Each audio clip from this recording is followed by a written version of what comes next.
to sai kaga mutum ya fahimci haɗarin zuwa wajen boka, amma saboda wata buƙatarsa ta duniya da yake da ita, to sai kaga ya je zai ce to bari ya je ya yi wannan abun, daga baya zai dawo ya tuba.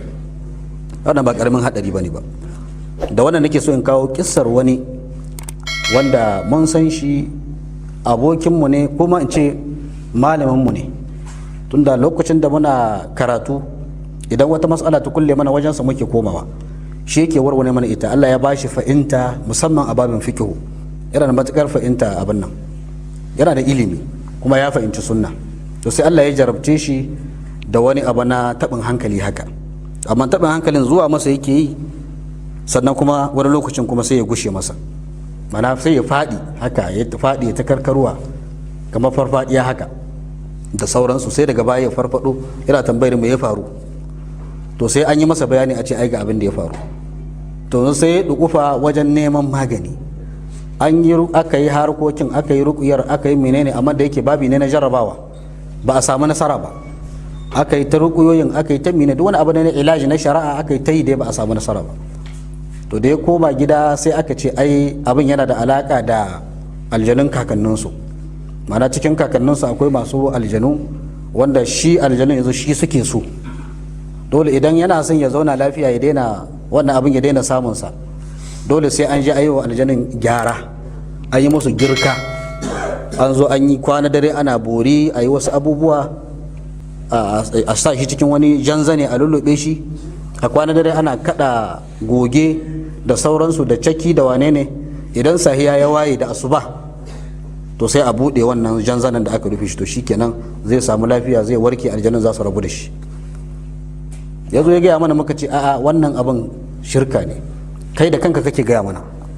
Muka yi masa wazi iya iyawa, ya dan gamsu, amma da ya koma sai suka fi karfinsa. Karshe dai ya ce mana shi dai gaskiya yi masa za a yi masa za a yi, daga baya ya dawo ya tuba, daga baya ya dawo ya mai ya tuba. Kamar kai ne kace kai dai zaka je wajen boka, daga baya in bukatoci sun biya ka dawo ka tuba. Wani kunu min ba'di qawmun salihin. Da aka yi je aka taro masu bori, aka taro yan bori, aka kwana dare, aka kwantar da shi, aka lullube shi da janzani. Daman kafin a fara borin sai da aka yanka bunsuru, aka samu bunsuru, aka sa sanda, ba yanka shi ba aka yi, aka sa wani babban sanda aka rafka masa aka, ya mutu bunsurun, an bawa aljanun. Yanzu aka kwantar da shi, aka lullube, aka fara goge, ana kiɗa, ana wane ne, ana masa girka. Asuba tana yi, yanzu an gama, aljanu sun gyaru, sun yarda, sun sallama za su shafa masa lafiya. Ana buɗe janzanin, ashe ya mutu.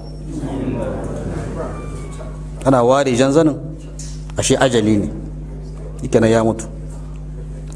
Aga wannan yayi daidai da faɗin manzon Allah sallallahu alaihi wasallam da yake cewa inna ahadakum la ya'malu bi amali ahli aljannati hatta ma yakuna bainahu wa bainaha illa dhira fa yasbiqu alayhi alkitab fa ya'malu bi amali ahli an-nar fa yadkhulaha. Dayan ku zai ta yin aiki irin na aljanna, duk inda ake yawon wa'azi da gwagwarmaya da shi ake tafiya, aiki irin na yan aljanna, sai ya rage tsakanin shi da aljannan kamar zira'i daya. Ashe mutuwar bai wuce kwana daya ba, inda ya yi haƙuri kaga shi kenan sai ya mutu akan tauhidinsa. Ya rage kamar sawu daya, taku daya, illa zira ya shiga aljanna. Kadan ya yarda ci shi dai kawai a masa. Ashe lullube shi da aka yi dinnan da zane ana masa wannan girka din, ashe shi ya mutu, ajali ya kai ya kawo. Shi kenan yanzu binne shi ma wanda za su yi masa jana'iza ma abin ya ta wahala. Karshe dai wanda suka binne shi su yan borin suka binne shi, mutanen kirki ba wanda ya je jana'izarsa. To wannan menene? Wannan babbar abin nan, wannan babbar alama ce, kuma alama ce waqi'iyya, wanda ya abu kuma ka gani a gaban mu, ba labari bane ake ba. Ashe mu yi hankali, kar Allah ya maka ni'ima ka fahimci wannan sunnar ka ce wai zaka dan ratse ka dan daga baya ka dawo, kana iya ratsewa kuma daga can ne.